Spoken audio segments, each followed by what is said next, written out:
Damages homes in Florida, while a lightning strike sets a home on fire. Everything's black on the inside, melted, soot all over the walls, all over the floors. We'll explain why the heat caused so many roads to buckle.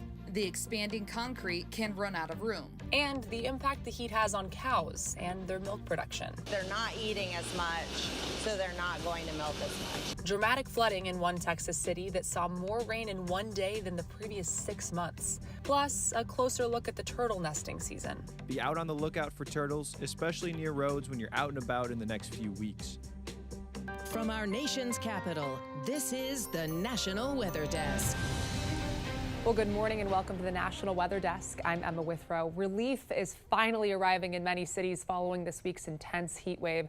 This morning, fewer than 70 million Americans across the East and Midwest are under some kind of heat alert. That's less than half from what it was just a day or two ago.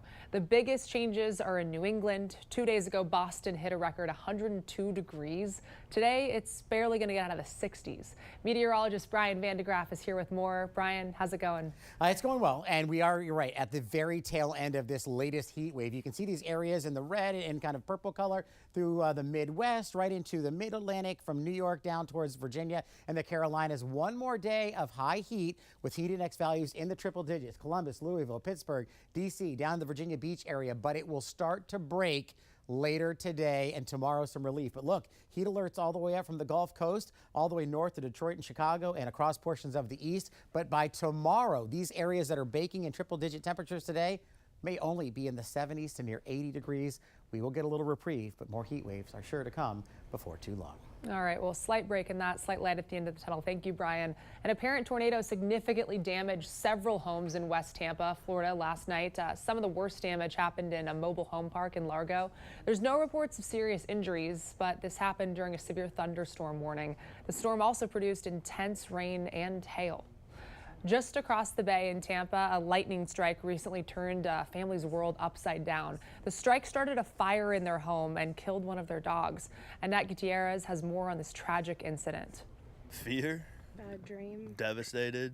Tim and Macy Osmond were out with their friends and their 7-month-old baby when a thunderstorm rolled through their area. Got a notification from our baby monitor camera saying that the nursery was like 86 degrees. We don't keep our house at 86 degrees. They rushed home to find the house they called home for nearly 3 years covered in smoke and flames with their 2 dogs inside. I found both of them. They were both not breathing. Gus, their 7-year-old Mastiff Boxer mix, was saved, but Gwen, their 1-year-old Cane Corso, didn't make it. We started doing maybe dog CPR, whatever we could, blowing into their nose and pushing on their chest.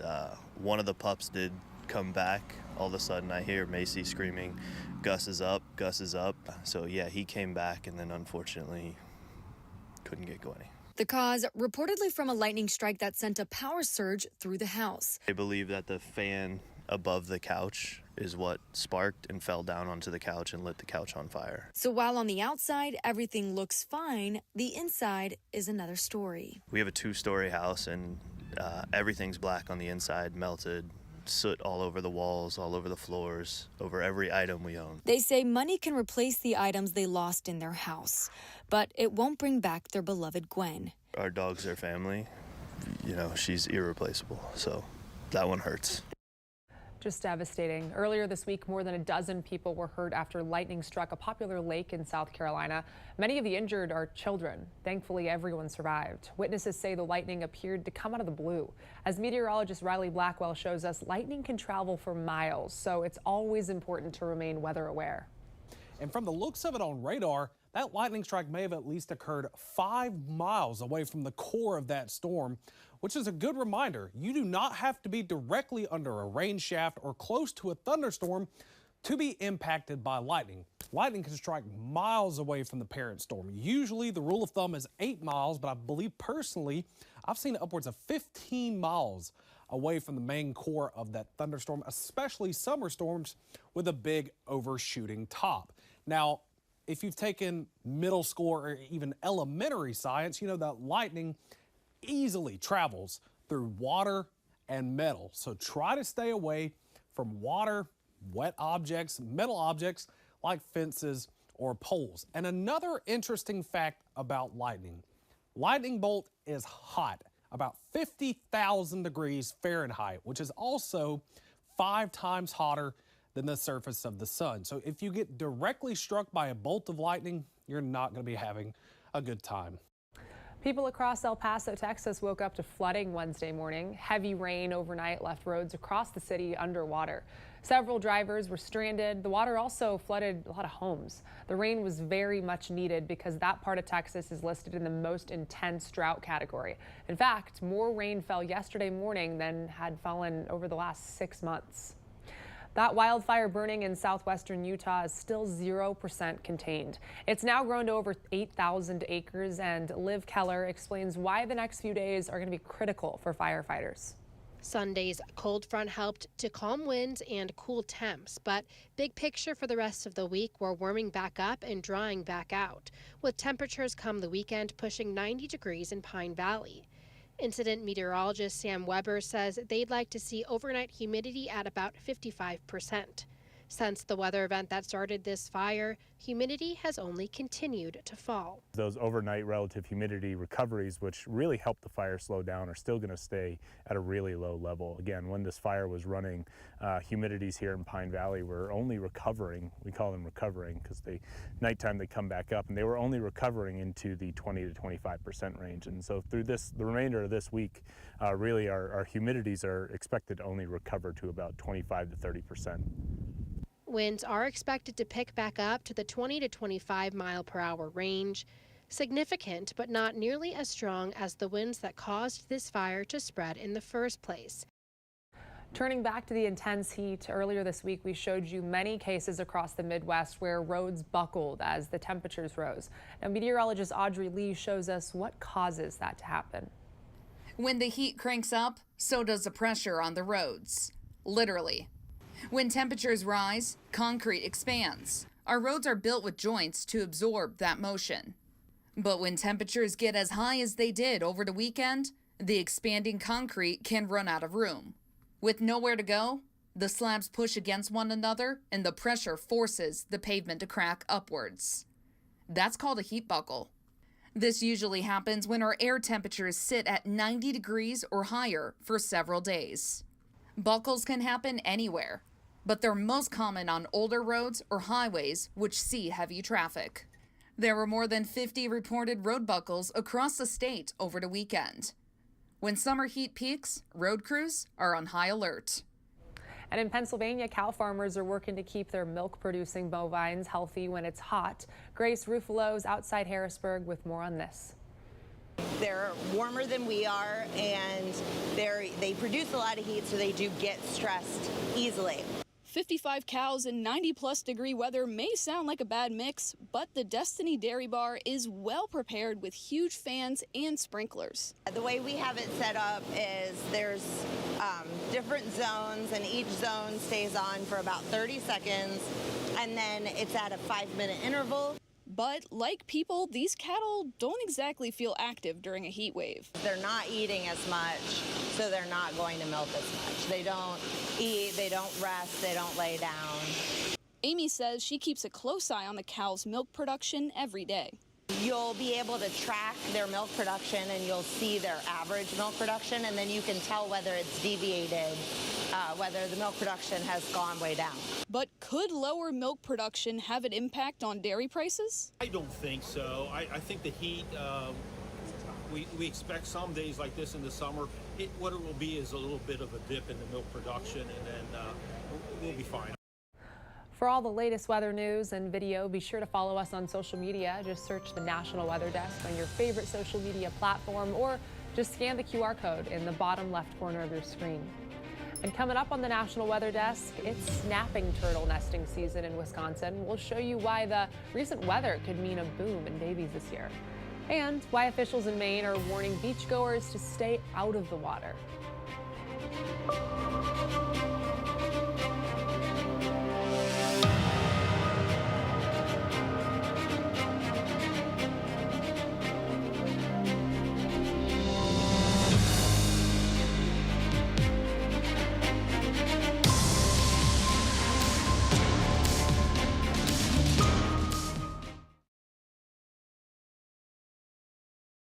I'm meteorologist Ryan Munn. Let's get a look at the Northeast through the day on Thursday. A much more refreshing feel throughout the Northeast. You notice the clouds, some scattered showers, especially in southern New England, and we are going to see the chance for a thunderstorm, but temperatures much cooler compared to where they have been over the last couple of days. Our next storm moves in later Friday into Saturday, likely bring some rain and thunderstorms later Friday into the day on Saturday. The high temperatures for today topping out in the 70s to the north. I'm Chief Meteorologist Gerard Jabali. Here's a look at the mid-Atlantic region. Luckily, the extreme heat will start fading. We'll see our chances of rain increasing along a stalled frontal boundary. Scattered showers and thunderstorms each day, especially in your afternoon and evening. That'll certainly help out with the higher heat that's coming too. So again, temperatures will still be in the 90s for your afternoon, but with the rain around, that will help cool things down dramatically for your afternoon and evening. We'll see that again on Friday with the highest heat maybe around lunchtime, afternoon. Temperatures should be a bit cooler. Hi, meteorologist Jennifer Collins with a look at the southeast forecast. Sea breeze showers and thunderstorms will develop into Thursday afternoon across the Florida Peninsula and Gulf Coast, with more storms on tap for the Carolinas heading into Friday afternoon and evening, and more thunderstorms across most of central and south Florida along the sea breeze too. A hot one into Thursday, not quite as hot as the start of the week, but temperatures will return to the upper 80s and low to mid 90s across the southeast.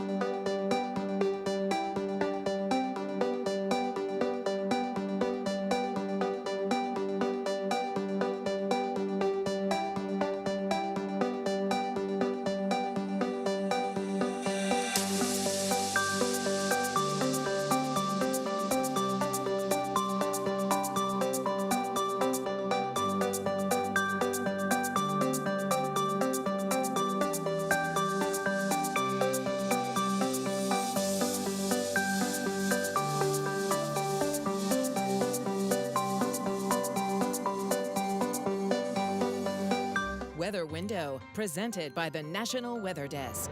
Two views of rain in the San Antonio area. This isolated shower dropped nearly an inch of rain, and this bird's eye view of clouds dropping showers in the distance as seen from a commercial flight on the way to San Antonio. And in Florida, here's a clear view of a peaceful morning in Panama City Beach. For more content like this, subscribe to the National Weather Desk's YouTube channel. As temperatures climb, so does the risk of wildfires. Officials in California are doing some controlled burns to help mitigate the threat. Christina Mendez has that story. The prescribed burn helps promote natural regeneration, improve wildlife habitat, and protect watersheds, all part of CAL FIRE's mission to prevent wildfires. While crews work to reduce fire risks, CAL FIRE reminds residents to do their part by maintaining defensible space around their homes. We still want folks to take into consideration their defensible space, help us protect your property, provide the defense. While asking residents to create defensible space around their homes, Johnson also urges them to do it safely. He recommends using plastic string weed whackers instead of metal blades to reduce the risk of sparks that could start a fire. Johnson says these precautions help both homeowners and fire crews protect properties, ensuring that if a fire does break out, crews can focus on containing it rather than having to deploy to save structures. Along the coast of South Carolina, there's an estimated 80 to 100 derelict boats littering the waterways. Now, a local environmental group is working to lower that number. Jesse Klinger caught up with those involved to check out their progress on this project. They are everywhere. I absolutely hate them. Along the Stono River, boats sit abandoned, some partially sunk. It's an issue Wounded Nature Working Veterans continues to battle. We have a major problem with abandoned derelict boats in our area, caused by our massive tidal swing. We keep accumulating them. People will buy boats and end up abandoning them in the rivers. Storms cause damage to boats that people can't repair. Working alongside DNR dive teams, crews floated, removed, and destroyed 2 boats. You take a boat apart, it's pretty obvious what kind of stuff is inside the boat. And that's all stuff that would end up in our waterways where had we not been able to pull it out. So we're just so happy to be here to clean up the waterways from the environmental aspect, the oil, and the gasoline in the waterways in these boats to be able to get that out. According to recent legislation, after 10 days, boats without a known owner could be removed immediately. It's also now illegal for someone to allow a boat to become abandoned or intentionally sink it. I'm hoping that we can find funding, we can find ways to keep this going and keep getting these boats out of the water. You can finally see the hard work starting to pay off, and it's kind of a gratifying feeling to see that. In Maine, officials are warning people heading to local beaches, watch out for jellyfish, which is recently one of the largest known species spotted on a local beach. You can see there on your screen. Julia Simon has more. I saw a huge one when I was on a floaty. The town of Ogunquit is warning people of an increase in both lion mane and moon jellyfish in the area. Ogunquit's fire chief says lion mane are big and red and purple color, while moon jellyfish are clear and much smaller. The lion's mane jellyfish is the one that they really should watch out for, and it will look like a reddish, brownish orb in the water, and they have long tentacles on them, so that those tentacles can be quite a ways away from the jellyfish, so they need to avoid them if they see them. A lion mane jellyfish was also spotted in South Portland over the weekend at Willard Beach. It was nearly 5 feet wide.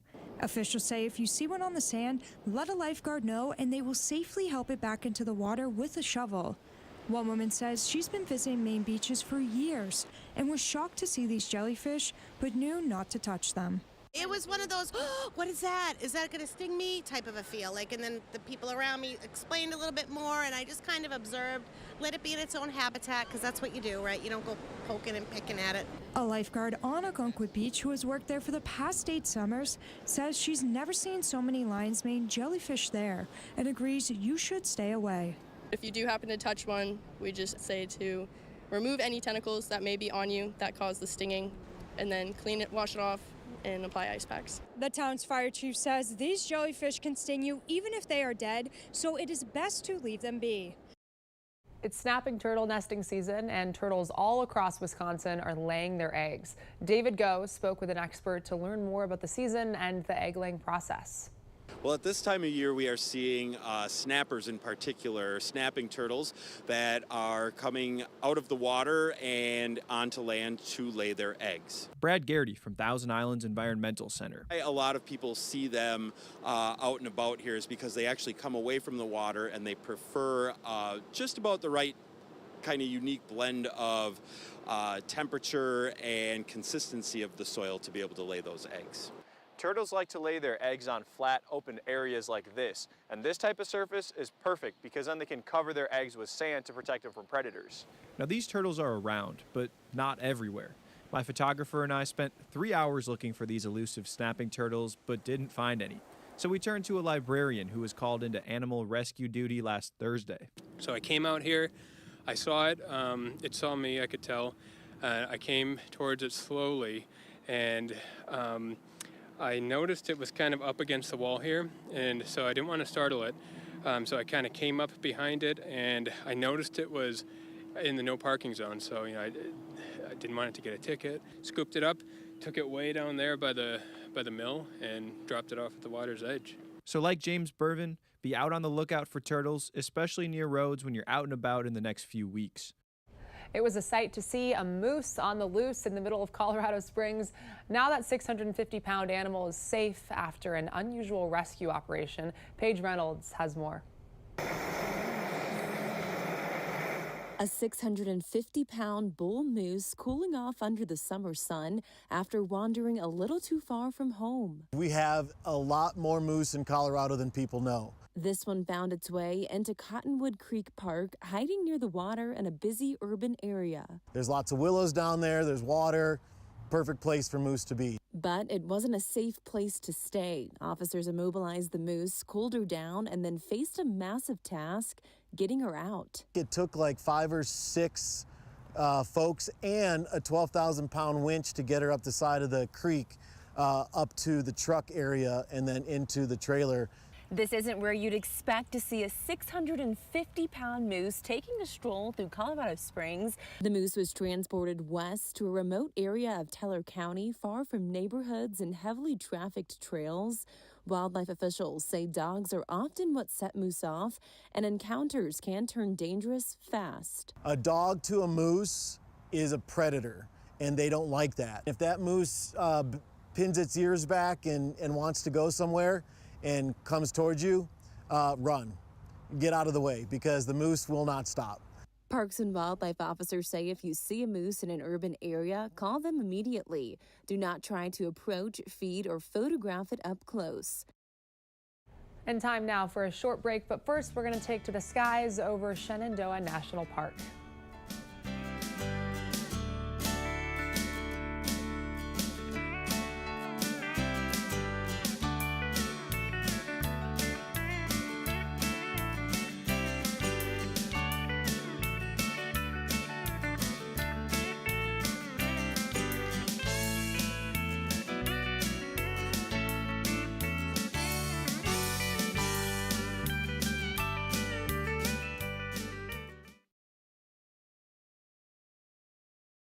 Well, a very good Thursday morning, everyone. We got some scattered thunderstorms moving their way across the plains today, and convective thunderstorms bubbling up across the Ohio Valley for today. Still staying rather cool up here in the Dakotas, some 70s. Look at that, only 66 for the high in Minneapolis today. 90s, though, across a lot of the south. As we continue into Friday, more scattered rain, and we'll see some of that kind of drift its way east by Saturday.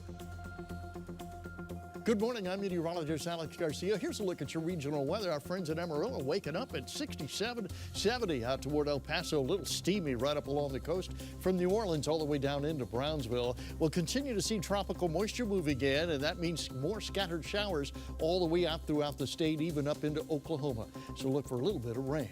I'm meteorologist Alex Garcia. That's a look at your regional weather. I'm meteorologist Shannon O'Donnell. Some of the coolest weather in the country right in the Pacific Northwest, just in the 60s later this afternoon out of Seattle and San Francisco because of the June gloom there in the city by the bay and because of a weak disturbance pushing over the PNW there closer to the Canadian border. Meanwhile, 106 in Phoenix, so if we get the monsoonal moisture rolling in that direction, it will feel like a relief. Cool showers pushing through Seattle later today. And that's the scene from here.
Watching the National Weather Desk. No doubt you've heard of the term dog days of summer, but do you know where the name actually comes from? Meteorologist Jeff Exline posted the answer on Instagram. Take a look.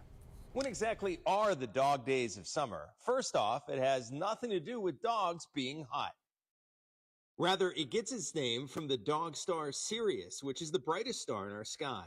During the dog days of summer, the dog star rises and sets the same time as the sun.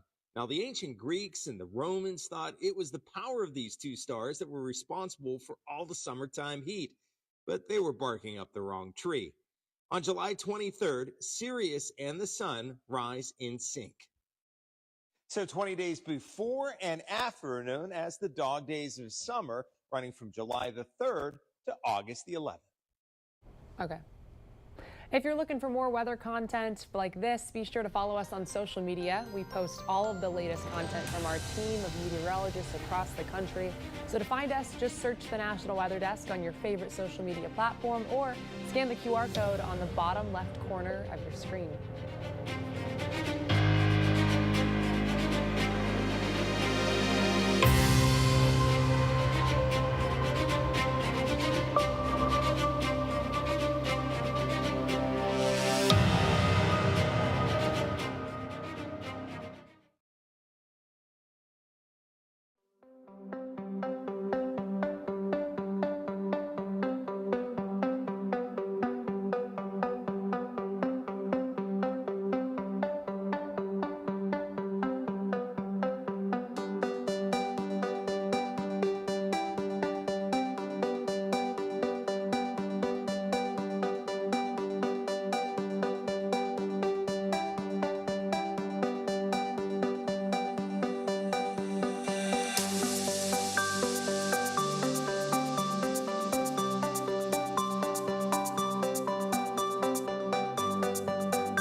thank you so much for joining us today. I'm Emma Withrow. Make it a great day, and I'll see you right back here tomorrow.